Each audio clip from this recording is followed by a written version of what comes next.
Now imagine that you do these kind and caring things and someone sees you do them. They probably won't, say anything, but they just maybe were noticing that you did that for someone. Hello? I don't mean to set the place on fire, my very first act. Totally. So they might see you, and they might Yeah, say, it's on the that would be candle. something nice for Okay. me to do. I could do things like that. Thank you, I could Amy. do like that. And then I am a others would see traveler them, on a and sacred they would journey do it, and then through more this would do one it, and more would shining do it. day. All of these In little this things add stillness, up I am the trees until, alive with singing.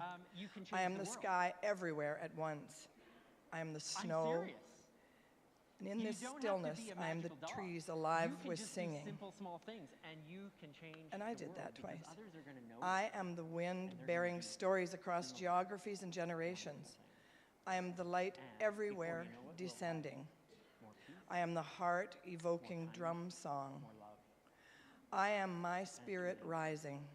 And you In don't the have to be smell of these sacred medicines burning, I am my prayers and my Thank you for coming to meditation. the carpet. This was really fun. I I'm am glad we could time share this captured Weezer story fully in together. this You now. know, Evoking there drum is song. a, I am a traveler time on when a my sacred journey spirit rising through of this what you one in the shining smell day. of Of these Ariane and sacred Daisy are medicines. This is a fingers quote and from they Richard would Wagamese I am in my Embers, prayers one and my Ojibwe meditation. meditation. This was really fun. I am I'm glad we time could share this captured Weezer fully story in together. this now. So they're that way. I am they're a standing traveler up, and if on you a would like to go sacred with them, journey you can go through through those this doors. one And shining if not, you day. can Of these stay with sacred your medicines. This is a quote from Richard Wagamese in Embers, one Ojibwe meditation. I am Can we get the time slides captured moved fully up in this to So they're that way. They're standing up, and if you would like to Dance go with the with them, you Spirit? can go through this those one doors. And shining if not, you can day. stay with Sacred your medicines. This is a quote from Richard Wagamese in Embers, one Ojibwe meditation. I Can am we get the time slides captured moved fully up in this to Great. We're starting working now. Dance with the Spirit? this one shining day. Sacred medicines. This is a quote from Richard Wagamese in Embers, one Ojibwe.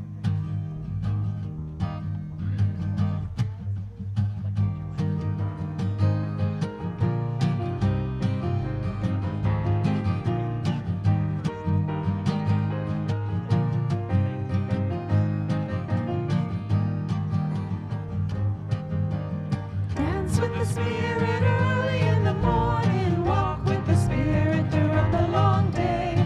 Work and hope for a new life reborn. And listen to the Spirit to show you the way. Dance with the Spirit early in the morning. Move with the Spirit throughout the long day. Work and hope for the new life reborn. And listen to the Spirit to show you the way.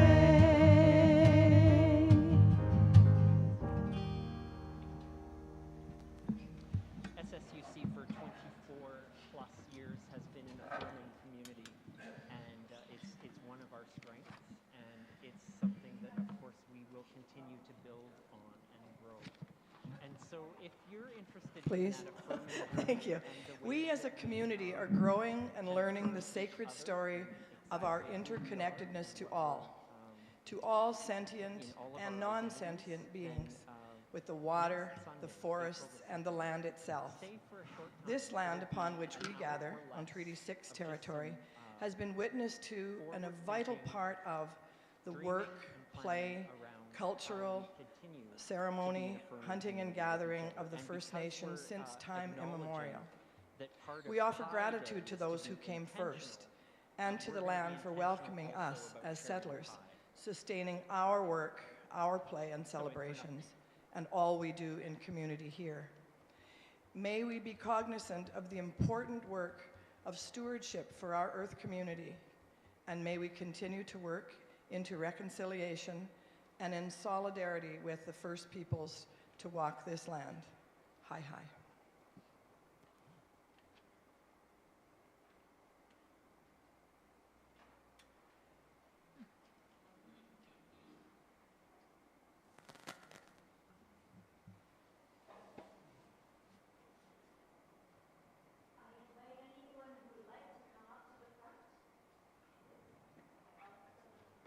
There we go.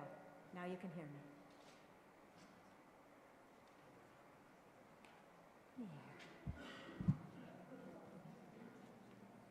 So this is a story. It's a story, you can put the next one, slide up if you want. Then this story, can we bring the mic down just a bit? There, that's better. So I will sit down here and I will show you the book. This is a book that you can find in the library. It's called Red Parka Mary, and it's by Peter Evenson, and he, can you still hear me? I can never tell. So he was someone who wrote the story about when he was a little boy, and he told me that I was allowed to tell this story. Peter was walking down the road. It was a dirt road, and it went from his school all the way to his house. He was walking down the road, and he was kicking a stone, and he walked right by old Mary's house. And old Mary was standing on her front porch. Peter, yeah, I'm telling the story. Amazing, eh? Yeah. So you have to make the pictures inside your head. Can you do that? Okay. So Peter was walking down the road, and he passed old Mary's house, and he could see old Mary, and Peter was just a little bit afraid of old Mary because, well, he didn't know why. She always wore big floppy moccasins, and so she kind of shuffled when she walked so that the moccasins didn't fall off. And she wore big gray socks, and she always wore 4 sweaters. 1, 2, 3, 4. And she had scraggly gray hair that she put a Canadien toque over. She did not watch hockey, but she liked the Canadien toque. And she had a tooth missing. You're not old enough to lose any teeth, but pretty soon you will. And then you'll be able to stick your tongue through the hole, and you'll know how it felt for old Mary. Old Mary called out, "Hey, mister!" And Peter looked for the mister, because he didn't see anybody. And then he looked at old Mary, and she said, "Hey, mister!" And he said, "Me?" And she nodded. And she held out a pail. And he looked at the pail. He wasn't sure what he was supposed to do. So he took a step forward and then a step back.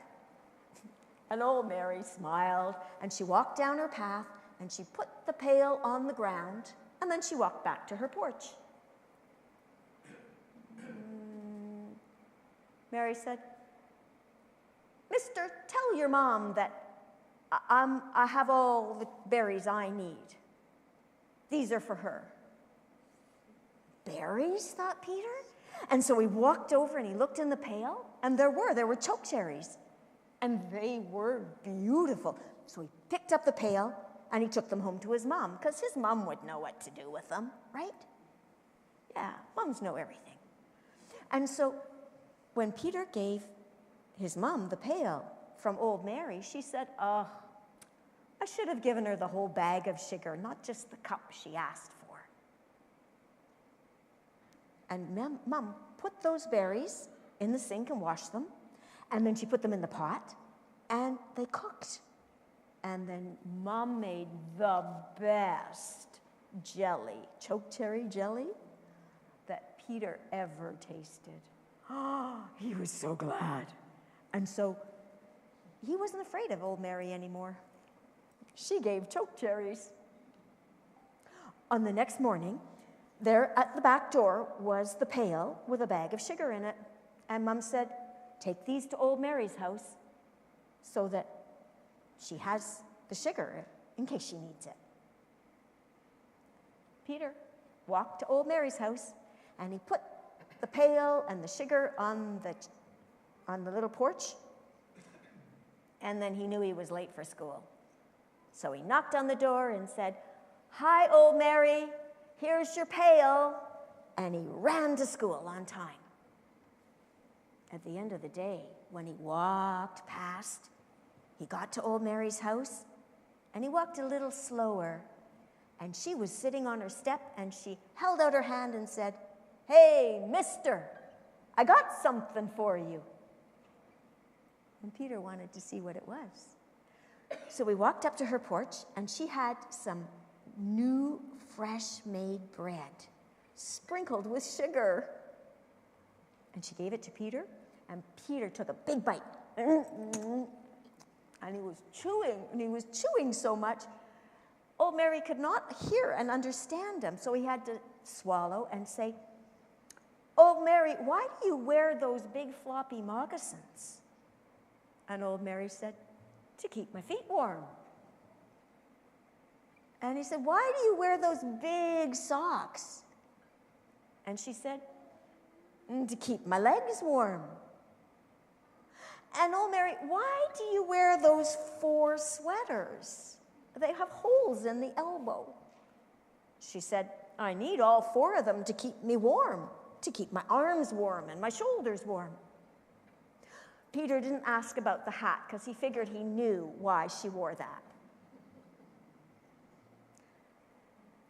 Every day after school, Peter would stop in at old Mary's, and sometimes they would sit on the porch and talk, and sometimes Peter would just say hi and he'd run off with his friends to play soccer, and sometimes old Mary would be in the middle of something and she'd say, "Hi, Peter, see you tomorrow," and off he'd go. But sometimes Peter and old Mary would play together. Old Mary taught him lots of things. She taught him how to snare a rabbit. She taught him how to skin a rabbit and how to prepare the fur. And she taught him how to sew that beautiful rabbit fur into moccasins that exactly fit his feet. And then, when he had learned how to thread his own needle, she taught him how to make little bead decorations on his moccasins.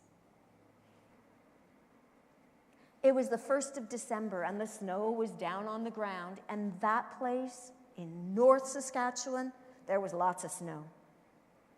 And when the snow was down on the ground, old Mary stayed mostly inside, so Peter had to knock on the door after school and go in to visit her. But he was walking downtown with his mom and dad, and he saw in Henderson's department store the perfect gift for old Mary. He decided he was going to buy it. So he went home and he looked in his piggy bank, but he didn't have enough money. So he went to all his neighbors and he knocked on the door and said, "Can I do a little work for you? And then you give me money, and then I will buy a special present for old Mary." And his neighbors said, "Sure." So after school, he'd knock on the door and say, "Hi, old Mary," and then he'd run to whatever place he was going to do his chores. But on the 22nd of December and on the 23rd of December, he counted his money again and again, but there wasn't enough. So he talked to his mom and dad, and his mom and dad said, "We'll help you. We'll give you the extra money you need." And so they went to Henderson's department store, and there in the window was still the perfect gift. It was red, it was big, it was a parka. And Peter knew it was too big for old Mary, but it would fit over her 4 sweaters, and she could still wear them. So he took the package home, and he wrapped that parka in brown paper, and he colored on it, and then on the 24th, he walked to old Mary's house, and he held out the present, and he said, "Mary, I brought you a Christmas gift." And old Mary looked at the parcel, and she looked at Peter, and she looked at the parcel, and she looked at Peter. And Peter thought, oh no, maybe she doesn't celebrate Christmas. Or maybe she doesn't like presents. Or maybe she feels bad because she doesn't have a present for me. But just when Peter was starting to worry what was he going to do, old Mary started to smile, a great big smile, and he could see the hole between her teeth. And he knew it was okay. He said, open it. And old Mary took off the brown paper, and she just looked for a minute. Put it on, said Peter. And so right over the 4 sweaters, old Mary put on the red parka. And then she twirled around so Peter could see it, all the front and the back. And she put up the hood. Peter was so happy. And then Peter said, my mom said, come for supper tomorrow at 4 o'clock. Can you do that? And old Mary said, yes. Peter went home. But just as he opened the door, old Mary said, wait, just a minute. So he closed it again. And Mary said, tomorrow I'm going to bring for you the biggest gift in the whole world. And Peter said, wow, what is it? She said, you have to guess. He said, the biggest gift in the whole world? Is it Buckingham Palace? No, said old Mary. Buckingham Palace is just rocks. Is it all the gold in Fort Knox? No, said old Mary. Gold is too heavy. Is it gold? No, is it gems? Is it jewels? No, said old Mary. If it was jewels, robbers might want to take them from you. And nobody can take this from you. You go home and you think, and tomorrow you can guess. So Peter went home and he went to bed just like he was supposed to on Christmas Eve. And he didn't even think once about what Santa was going to give him. He thought about what was the biggest thing in the whole world that old Mary was going to bring him. He wasn't sure. In the morning, he helped his mom and dad get the supper all ready. And at 4 o'clock, when old Mary was going to knock on the door, before she could even knock, he pulled open the door and he said, come in. What is it? And old Mary came in and she showed mom and dad how the big red parka fit. And Peter said, is it? He looked around and she hadn't carried anything in. But she reached into her pocket and she pulled out the smallest box he had ever seen. It's in there? Said Peter. The biggest thing in the whole world is in there? Yes, said old Mary. And she forgot all about guesses, and she said, open it. And Peter opened it, and inside, on a bed of rabbit fur, was a little red bead in the shape of a heart. And Peter said, a heart? It's a symbol, said old Mary. It's a symbol of my love for you. It's the biggest thing in the whole world, and nobody can take it from you. And Peter put his arms around old Mary, and he gave her the biggest hug. And old Mary gave him a grandmotherly hug right back. And that's the story of Peter and old Mary. And if you want, you can look at the pictures in the book. So there is no Kids Spirit Time today, but there will be next week. And if you want, you can take the book to the back and you can look at it or take it to your seats. You can, there's some coloring things at the back. You can enjoy. Thank you.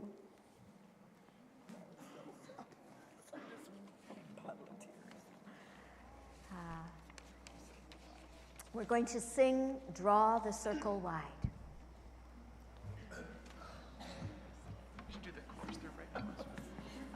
Yeah, okay. 1, 2, 3, 4.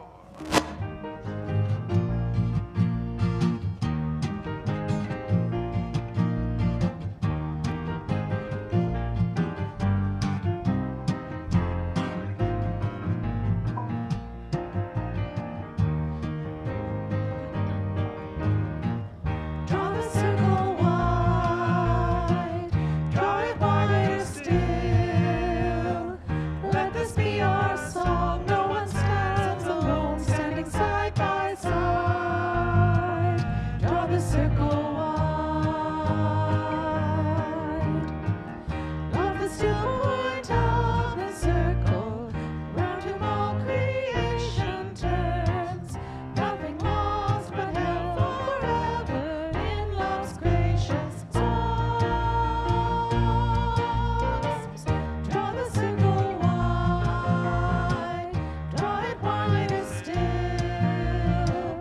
Let this be our song. No one stands alone, standing side by side.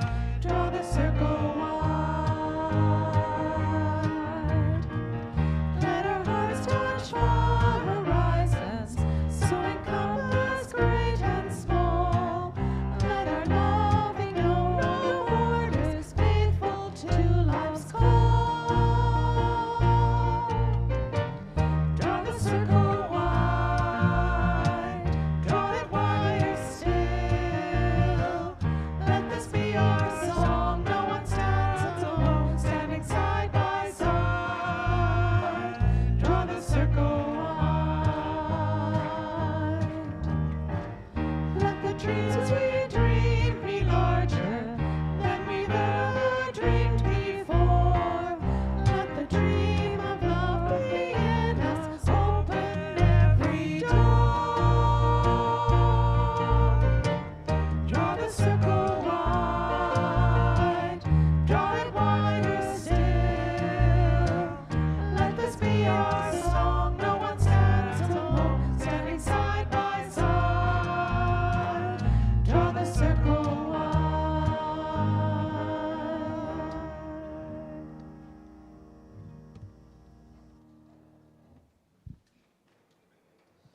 So now's the time for invitations. If you have any, feel free to come and line up here, but we have a few on behalf of the church first. So tickets are on sale for Ivan Coyote. I don't know if you have yours yet, but I have mine, and we're bringing guests, and I'm excited. You can refer to the messenger for the details, but the Coles notes are, the doors open at 6 p.m., and in the small hall there will be a chance to peruse displays to learn about the 2S LGBTQ IA organizations and projects in the Edmonton area. There is apparently some music and from the community and artists, but the highlight of the evening, of course, is Ivan Coyote going to give a presentation wherein I believe there's going to be a little peek into his latest play, if I'm not mistaken. They are renowned author and playwright. This accolades go on and on. So at the end, he's going to have a Q&A and a book signing, and a book sale. So bring a few extra bucks in your wallet. I think it's $23, if I'm not mistaken, for his book, their book. Number 2 is Nell Owen is going to be do the post-gathering reflections on Zoom. That's resuming today. A reminder that we have the Palestinian olive oil and the Zatoun products. I believe they're in the lobby. I'm not 100% positive on that. And now I invite David Mayer, who has a word to say about grocery cards.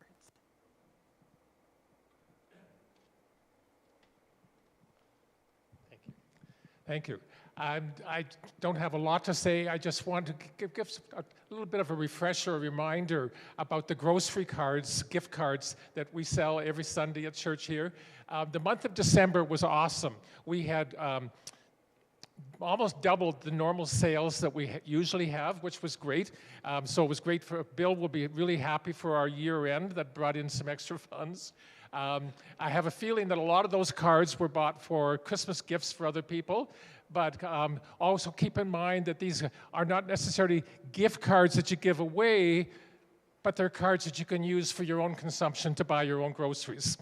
And I know that's not a pleasant task these days. Groceries are so expensive. But with that in mind, the more you spend on groceries, and if you use cards, it brings more money into the church. So this morning, I was sitting out there, and no one came to buy cards from me. So I felt very lonely, and so I'm hoping that somebody will come and join me after church to buy some cards. But if not, that's okay too. We understand and appreciate that you can't support everything that we do at the church, but this is a fundraiser that we've been doing for 9 years. We started in 2014. And so, yeah, we're coming up to 10 years in October. Before COVID, we were making as much as $8,000 a year. And our sales now are a little bit lower. This year, we just surpassed $5,000. So we're still very happy with that. It's as much money as we bring in for the cookie walk. Not as much money as we used to bring in for the garage sale, and the garage sale isn't happening anymore. So every little fundraiser helps. So, yeah, just a little update on what's happening with the grocery card situation, and back to Terry. So put up your hand if you eat groceries.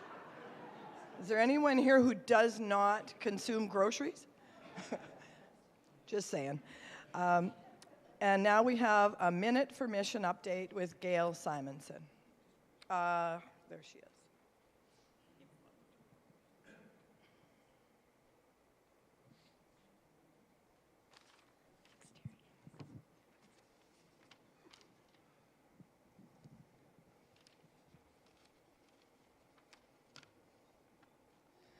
The Mission and Service Fund of the United Church of Canada is the Church's way of helping members to be a part of a national and global system of outreach to others in need. Across Canada, there are many, many programs, and these include support to many inner-city ministries like the Bissell Centre, many Indigenous projects, camps, church schools, theological schools, and so much more. Globally, our partners can be found in many different countries, including Kenya, the Philippines, Uganda, and Colombia. So it is very global, all the continents except Antarctica. For many years, the United Church, through the Mission and Service Fund, has been working with partners in Israel to help Palestinian farmers. Many of these farmers had lost their olive trees to Israeli soldiers at government request. So the partners that we worked with helped farmers replace these olive trees. Now, of course, with what we see in the daily news, olive trees are the least of their concerns. They have concern just to get something to eat and to have a drink of water. Through member contributions to the Mission and Service Fund, the United Church is able to work with partners such as the ACT Alliance, which is a global consortium of churches and organizations working in 127 different countries. We work with the Canadian Food Grains Bank and with the Middle East Council of Churches. We are a part of the humanitarian effort to support Palestinians in their current crisis situation. The United Church has been known for its political activity in the past, not so much recently, but currently, in response to the humanitarian crisis in the Middle East, members are asked to urge the Canadian government to help work for a ceasefire in Gaza. The United Church website currently has a message from our moderator, Reverend Dr. Carmen Lansdowne. It's easy to find it. Just Google United Church of Canada and it comes right up. The site includes a sample letter with suggestions to make it your own, to send to your local MP and to others in government. On the website, you can also find ways to contribute directly. You can contribute through the church, but it's much quicker if you can get the money to Toronto now. Last year, the Mission and Service Fund exceeded $25 million. Maybe as individuals, we feel we can't do much, but together, we can all make a difference. Thank you. Thank you, Gail. Now, I understand we have some Emberwood folks revving their engines over there, so I'll turn you over to Zoe. Good morning, folks. It's so good to see you all in the new year and be in the room with you again. We won't keep you too long today. A few little updates about what's happening in 2024 with Emberwood. We saw some of you at our post-gathering reflection just before Christmas and had such a beautiful time playing with rocks. So we're looking forward to doing that again in the early spring, so you can anticipate that will come again. This Saturday in this building, we will have our anti-New Year's resolution gathering. So come, throw out all of the resolutions you were supposed to have and come up with the ones you actually want to have. I think we've got a great group already, 15 or 16 folks will be with us, so we invite each and every one of you to be there as well. And then we've got 2 of our lodge retreats, so those are the ones in cabins, one at the end of February and one at the end of March. And instead of hearing about it from us, we're going to turn it over to Kim to talk a little bit about her experience at our Solstice Lodge in December. Thank you. How do I even start to describe the experience that I had? For one thing, I'm glad I made the decision to go. Pardon me? Okay.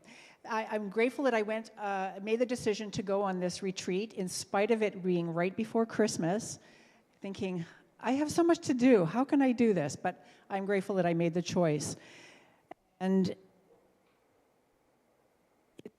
the camp is 2 hours north, I believe. It's near Athabasca, and I've never been to Athabasca, so I did do a side trip on my